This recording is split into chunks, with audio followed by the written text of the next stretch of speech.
Halo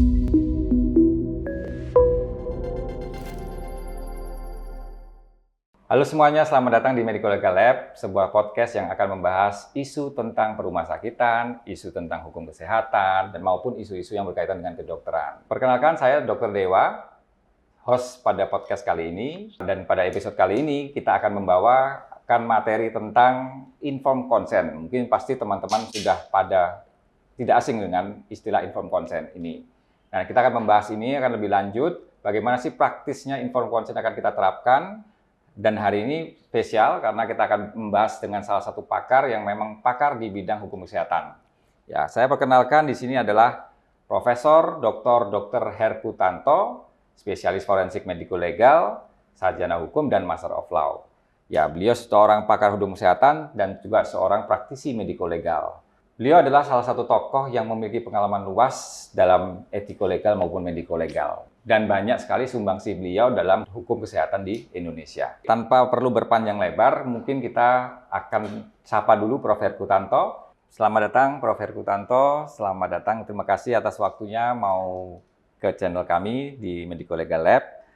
Mungkin boleh Prof, kita tanya-tanya sedikit nanti tentang informed consent ya Prof. Kita kan tahu informed consent sesuatu yang pasti teman-teman sudah pada tahu ya, persetujuan terkait dengan informed consent. Kita bahas bagaimana sih penerapan secara praktis Prof di lapangan. Jadi kita akan kulik habis semua itu tentang informed consent. Ya Dr. Dewa, selamat berjumpa dengan Dr. Dewa. Tentunya memang informed consent adalah suatu isu utama yang memang cukup krusial. Seolah-olah banyak orang yang tahu. Akan tetapi banyak pitfall yang sebenarnya itu akan dalam tanda kutip mencelakakan kita semua. Nah ini juga menarik ya, artinya banyak yang merasa tahu tetapi sebenarnya tidak tahu gitu ya Prof ya. Banyak pitfall tertentu yang justru mungkin bukan tidak tahu, akan tapi agak mispersepsi. Baik. Intinya kalau maksudnya Prof adalah banyak mispersepsi tentang penerapan informed consent sehari-hari di rumah sakit. Itu mungkin yang menjadi topik yang akan kita bahas. Baik, kalau gitu mungkin tanpa berlama-lama mungkin kita diskusi gitu ya Prof ya, kita silakan. Diskusi saja, santai-santai aja kita diskusi dan saya akan coba mengarahkan diskusi ke bagaimana sih informed consent itu sehari-harinya Prof. Karena saya juga pernah bekerja di rumah sakit, tentunya kan ya kita pasti mengalami dengan informed consent ini kan banyak penerapannya Prof ya. Nah, mungkin terkait dengan informed consent dulu Prof. Jadi dalam praktek medis, informed consent ini seringkali dianggap sebagai dokumen legal yang memang harus ditandatanganin sebelum tindakan medis. Gitu ya, ini di lapangan Prof ya, ini di lapangan seperti itu konsepnya, atau yang kami pahami, seperti itu. Namun pertanyaannya, apakah ini benar-benar cukup? Kemudian seberapa sering dokter dan pasien itu hanya dalam tanda kutip bermain tanda tangan tanpa memastikan bahwa proses informed consent itu benar-benar terjadi, Prof. Di sini banyak mispersepsi dari semua pihak. Khususnya dokter. Apabila seorang dokter itu akan melakukan prosedur informed consent, dia akan menanyakan, "Suster, mana formnya, form informed consent?"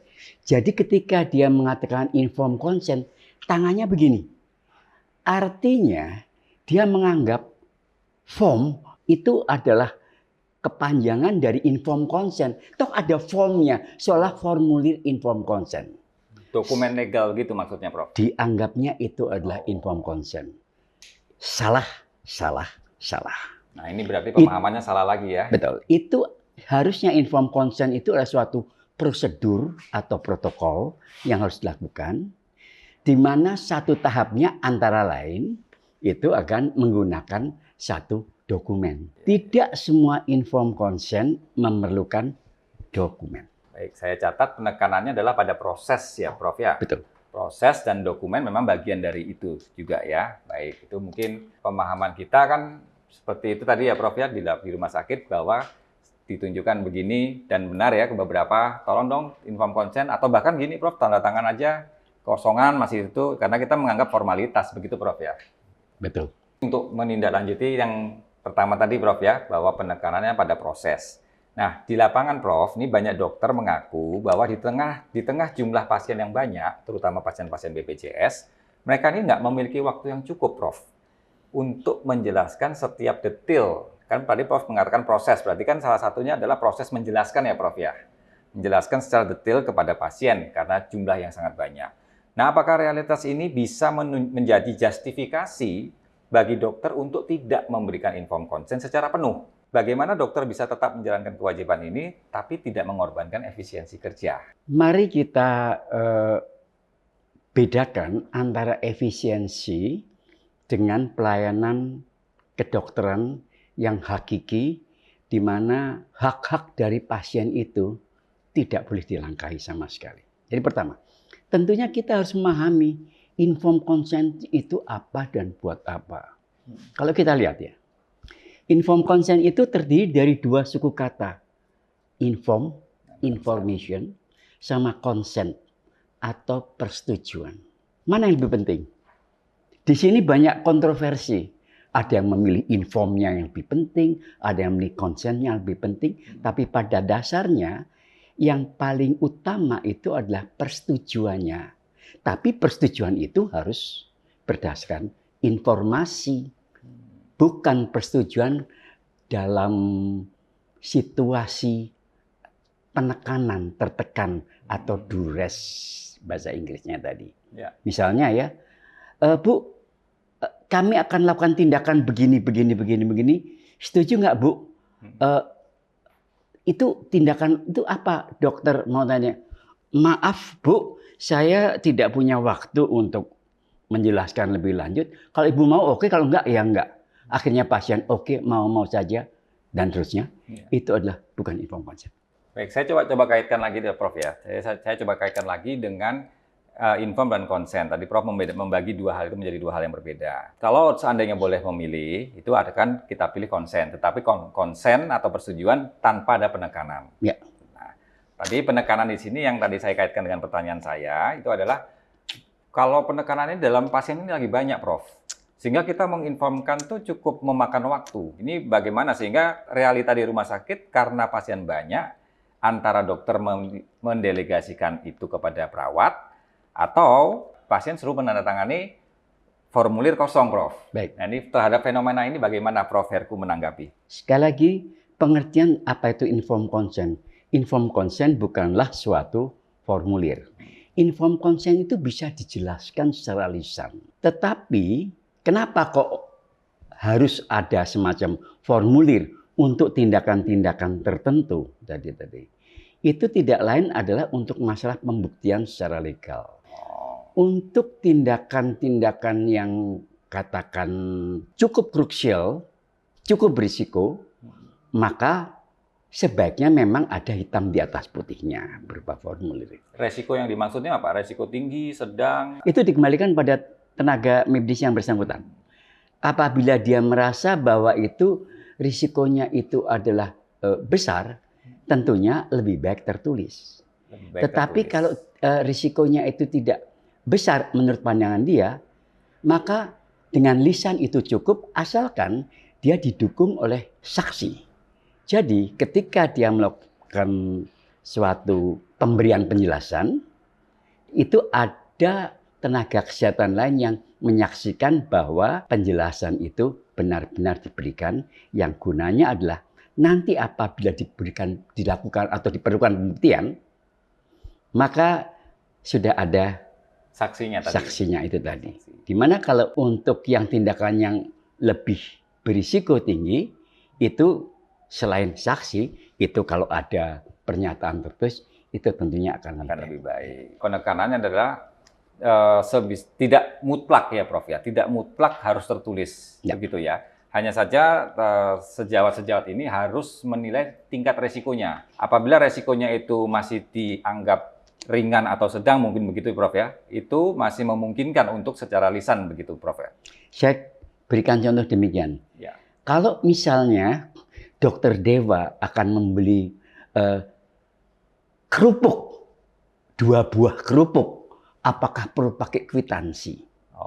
Akan tapi kalau Dokter Dewa akan membeli 2 kontainer kerupuk untuk diekspor ke luar negeri, mungkin bukan sekedar kwitansi, tapi suatu akte notaris.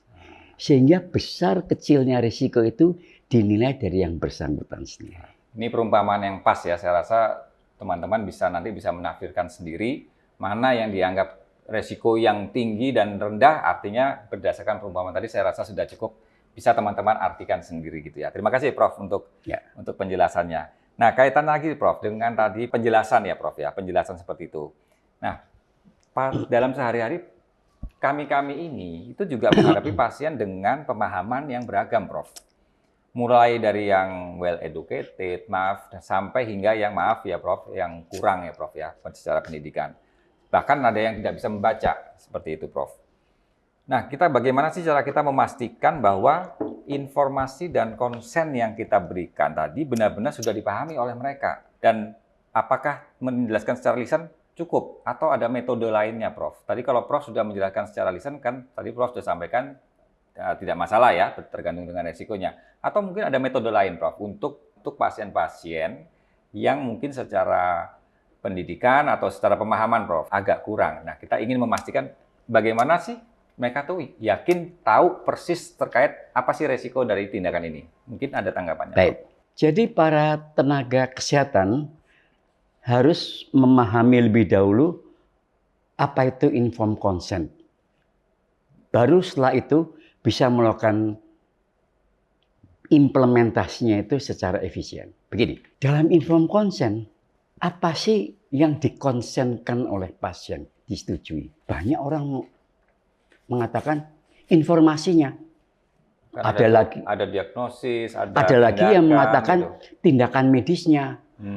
Ada yang menjelaskan lagi adalah diagnosisnya, tata cara, dan seterusnya tadi. Bukan itu. Bagi pasien, yang penting itu adalah apa yang terjadi pada dia atau adalah risikonya pada yang bersangkutan.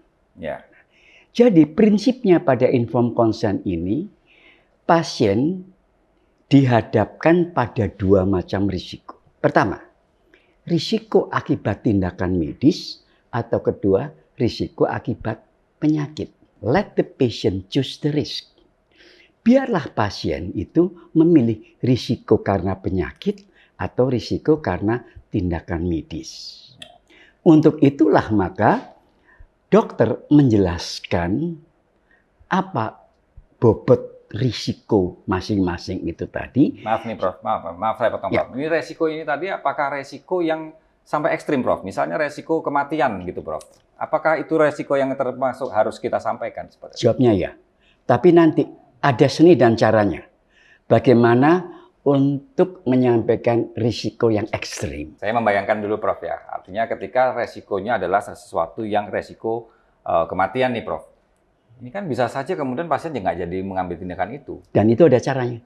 Dan dalam arti, mohon maaf ya, dalam arti jangan ditafsirkan negatif dulu ya. Artinya misalnya nanti nggak jadi tindakan, berarti dokternya nggak dapat jasa medis gitu. Ini cuman seperti itu. Itu tanggapan Prof gimana Prof? Itu ada seninya. Ada seninya Prof ya. Artinya adalah bahwa semua risiko harus disampaikan, akan tetapi sebelum pasien itu kemudian berpikir yang tidak tentang risiko tadi, harus diberikan semacam penjelasan bagaimana mengatasi risiko itu tadi. Misalnya, Bu, tindakan ini tadi seperti juga dengan tindakan-tindakan yang lain, itu juga berisiko. Antara lain adalah bisa cedera, bisa kematian, dan seterusnya. Namun demikian, selama ini kami telah melakukan tindakan, itu kami telah mempersiapkan beberapa hal, dan kemudian untuk mengatasi risiko itu tadi. Jadi risiko itu sudah... Mitigasi risikonya gitu Prof ya? Mitigasi risiko yang tadi. Ya.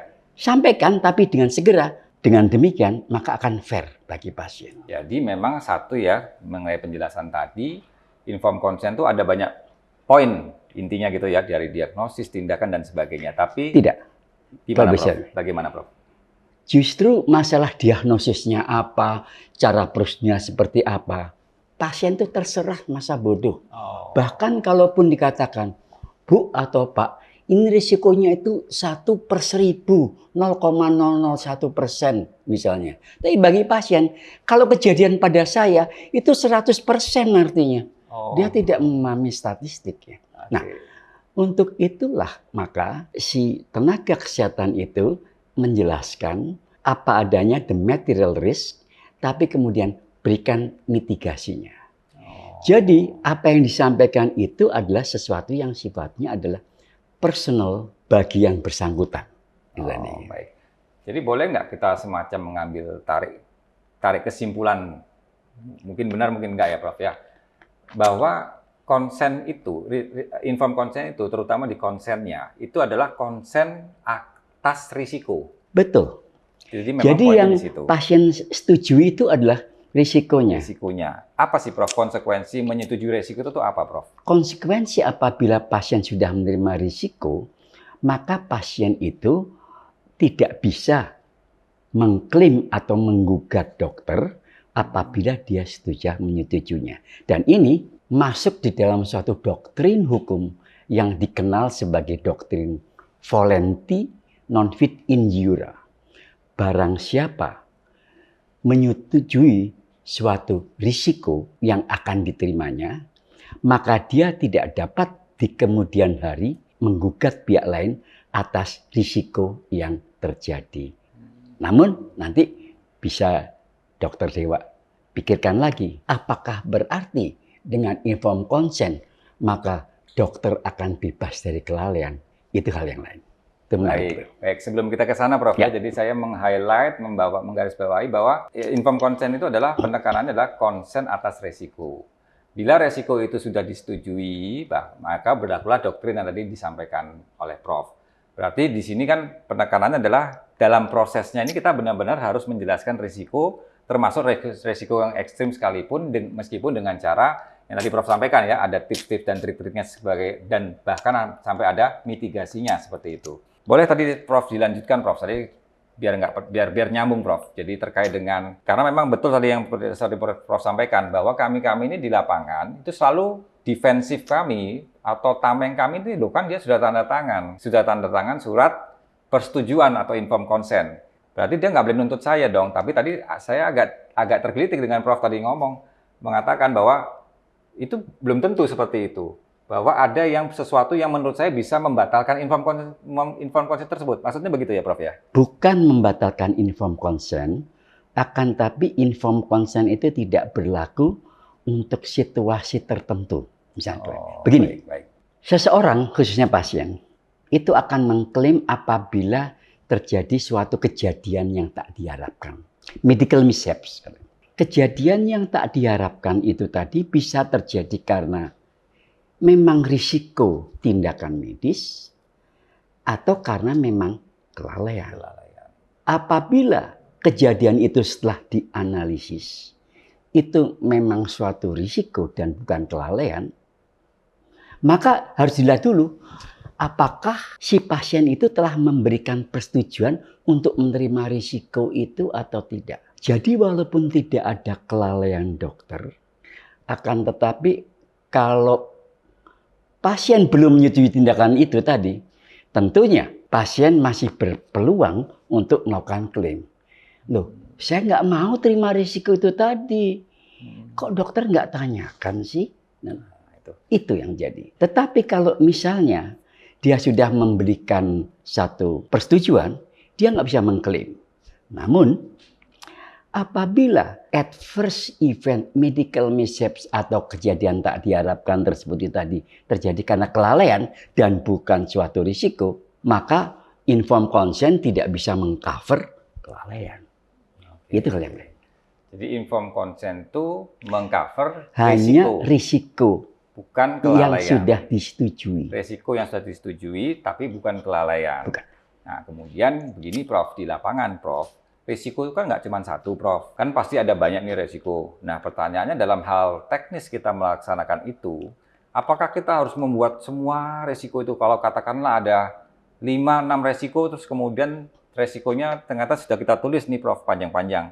Ternyata bukan 5-5-nya, tapi yang ke-6 misalnya. Ya, gitu. betul. Nah, ini kira-kira gimana ya. Prof? Begini, ada satu contoh yang menarik, seorang dokter spesialis bedah syaraf, itu dia mau aman, dia tuliskan 99 macam risiko pasca kraniotomi. Ternyata terjadi risiko yang ke-100. Jadi tidak pernah lengkap. Untuk itu ada caranya. Caranya itu adalah sampaikan semua risiko yang diketahui oleh tenaga kesehatan, dari kecil sampai besar. Dan kalau sudah masuk ke dalam risiko yang cukup krusial, itu bisa lakukan mitigasi bahwa sudah ada persiapan. Kemudian berikan peluang kesempatan pada pasien. Apakah masih ada yang ibu atau bapak ingin ketahui? Kalau tidak ada, maka oke, jadi ibu sudah puas, tidak ada yang ingin tanyakan lagi, cukup. Dan itu kalau misalnya ini merupakan suatu tindakan medis yang cukup krusial, cukup berisiko tinggi, itu bisa dicantumkan di dalam lembaran inform consent. Saya telah menyetujui tindakan ini. Ya. Saya telah diberikan kesempatan untuk bertanya dan saya telah puas dan tidak ada pertanyaan lagi dari saya. Itu tadi. Jadi kembali lagi ke proses, Prof. Ya. Proses yang proper itu kan seperti itu jadinya ya, Prof. Ya. Resiko tadi sudah disampaikan oleh Prof. Saya mencontohkan 5 resiko tadi, ternyata ada cerita dari Prof. 99 resiko. Yang ternyata kejadiannya di resiko yang ke-100. Nah, tetapi ternyata ada cara gitu ya, Prof. Ya. Ada cara untuk bagaimana kita melindungi resiko tersebut dengan cara itu tadi yang Prof. sampaikan, bahwa kita sudah menjelaskan, ada nggak lagi yang ingin ditanyakan. Begitu ya, Prof. Ya. Jadi proses. Dan apakah sudah puas dengan penjelasan ini? Juga apakah sudah puas. Jadi itu saya rasa di dalam form inform consent. Dalam form inform consent itu sangat baik kalau itu dicantumkan juga. Dicantumkan juga. Dan ini fair, asal betul-betul dia lakukan itu. Jadi ini menarik ya, karena kita lihat formulir di rumah sakit itu kadang beda-beda, Prof. Betul. Kebetulan di tempat saya ada itu, Prof. Tapi ketika saya ada studi banding lah ke rumah sakit lain, itu ada yang tidak, Prof. Ada, jadi mungkin harus ada standarisasi sebenarnya ya, Prof. Ya, terkait dengan inform consent seperti itu, Prof. Perlukah ada standarisasi atau bagaimana, atau tergantung dari kebijakan masing-masing rumah sakit? Gini, memang inform consent itu telah diatur dalam Permenkes tertentu. Persetujuan tindakan medis tadi. Itu adalah diserahkan, dikembalikan pada setiap institusi. Sejauh mana mereka memprotek dirinya sendiri ya. Oke. Baik. Itulah paham. Yang paling baik tentunya adalah yang mereka mau. Jadi yang paling cocok dengan rumah sakit tersebut berdasarkan mungkin populasi pasiennya, karakter dari pasiennya seperti karakteristik apa. Rumah sakitnya juga seperti rumah sakit seperti apa. Ya. Baik, ini sangat jelas ya. Jadi ini dengan pencerahan-pencerahan seperti ini rasanya mungkin mewakili lah teman-teman yang di lapangan juga, Prof. Karena sehari-hari kita begitu gitu loh. Oke, mungkin ini yang terakhir, Prof. Jadi terkait dengan podcast kita hari ini adalah ada kondisi, Prof, di mana kondisi darurat. Nah, si pasien ini tidak bisa memberikan inform consent, Prof. Jadi dokter tuh harus mengambil keputusan secara cepat. Nah, tapi apakah tetap bisa disalahkan secara hukum apabila hasilnya itu tidak sesuai dengan ekspektasi dari keluarga pasien? Nah, perlindungan dokter-dokter yang semacam ini bagaimana? Karena kita tahu tanpa ada persetujuan kemudian kita lakukan, kemudian hasilnya nggak sesuai ekspektasi. Nah, berarti dianggap melanggar, saya belum setuju atas risikonya kok Anda sudah begini. Nah, mungkin tanggapannya Prof bagaimana? Satu lagi ya, di dalam inform consent itu bukan perjanjian loh. Kalau perjanjian, itu adalah kesepakatan dua belah pihak. Tapi kalau inform consent, itu kesepakatan sepihak.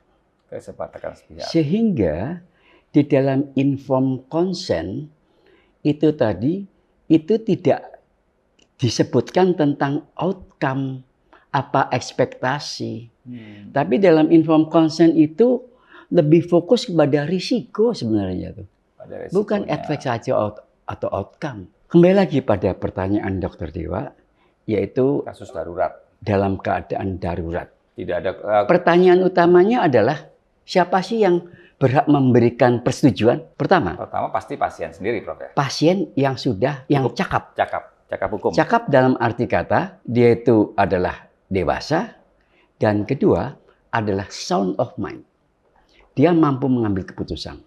Tidak dalam keadaan terganggu kognitifnya maupun dari sisi mentalnya. Kemudian, apabila pasien itu tidak bisa mengambil keputusan, maka the next of kin. Hati-hati itu. Siapa? Yang pertama adalah suami atau istrinya. Yang kedua, kalau tidak ada, maka anaknya yang telah dewasa. Kalau tidak ada juga, maka orang tuanya. Kalau tidak ada juga, maka saudara-saudara sekandungnya. Jadi ada ketentuannya benar-benar, Prof. Ya. Jadi nggak bisa sembarangan, Prof. Ya. Saya ingat Itu bahkan itu ada semacam putusan Mahkamah Agung yang menetapkan demikian urut-urutannya itu tadi. Siapa the next of kin itu tadi. Oh, Itu yang dipegang. Jadi siapa yang berhak mengambil putusan? Ya. Apabila semuanya tidak ada, sedangkan yang bersangkutan dalam keadaan darurat, maka Permenkes tentang persetujuan tindakan medis mengatakan tidak diperlukan persetujuan apapun apabila pasien dalam kondisi atau keadaan gawat dan atau darurat. Baik, dari sini berarti kita harus belajar mendefinisikan kalau gitu Prof ya. Mana kondisi yang disebut gawat dan atau darurat. Jadi dan menurut saya apakah ini harus sama Prof setiap rumah sakit? Karena bisa saja rumah sakit A mengatakan ini gawat dan atau darurat. Rumah sakit B tidak. Nah, apakah menurut Prof ini perlu ada penyesuaian supaya gini Prof, perlindungan hukum terhadap sejawat kita ini kan benar-benar harus dilindungi terutama dalam hal definisi gawat dan atau darurat. Karena banyak di rumah sakit yang saya juga alami Prof. Menurut kami gawat dan darurat sehingga kami lakukan. Tapi di satu sisi kami juga nggak berani kalau belum ada keluarga, yang ada biasanya teman-temannya Prof. Ini mungkin bisa nggak kita terlindungi dari hal itu? Pemahaman gawat dan atau darurat itu semua tenaga medis mempunyai standar yang sama. Apa sih hal-hal yang akan mengancam nyawa? Saya kira itu akan ada di dalam standar profesi. Namun apabila ingin didetailkan dan itu kita harus sangat hati-hati karena makin rinci makin tidak sempurna. Itu bisa dimasukkan di dalam suatu SOP atau PPK dari sebuah rumah sakit itu tadi. Baik. Jadi artinya peraturan dari masing-masing rumah sakit kita tetap mengacu pada itu Prof ya. Jadi supaya untuk melakukan tindakan dan kita terlindungi Prof. Ada satu lagi yang menarik. Ya. Banyak kemudian para dokter mengatakan sudah yang tanda tangan inform consent direktur rumah sakitnya. Tidak harus begitu. Kalau bikin saja semacam SOP kebijakan dalam rumah sakit itu tadi bahwa dalam keadaan gawat atau darurat langsung dilakukan tindakan. Dan ini sudah ada aturan regulasi dari pemerintah. Ya. Artinya itu saya benarkan, itu cukup secara legal untuk membackup pasien. Baik, jadi bisa saya simpulkan bahwa yang pertama tuh payung hukumnya adalah peraturan rumah sakit itu sendiri terkait dengan definisi dari gawat darurat. Ketika benar-benar masuk dalam definisi tersebut, maka si tenaga medis boleh-boleh saja melakukan pertolongan pertama untuk life saving seperti itu Prof ya, tanpa perlu persetujuan sama sekali. Dan itu cukup harusnya membuat rumah sakit dan tenaga kesehatan merasa aman. Mungkin lain kali kita bisa bicarakan secara khusus hal-hal apa saja di dalam rumah sakit yang diperlukan agar rumah sakit dan para dokternya merasa aman untuk si ini. Tapi mungkin ini lain kali. Oh, ini baik, ini menarik sekali ya. Jadi saya jadi nggak sabar untuk pingin tahu lanjutannya. Tapi mungkin karena terbatasnya waktu, jadi kita harus sudah mulai mempersingkat waktu.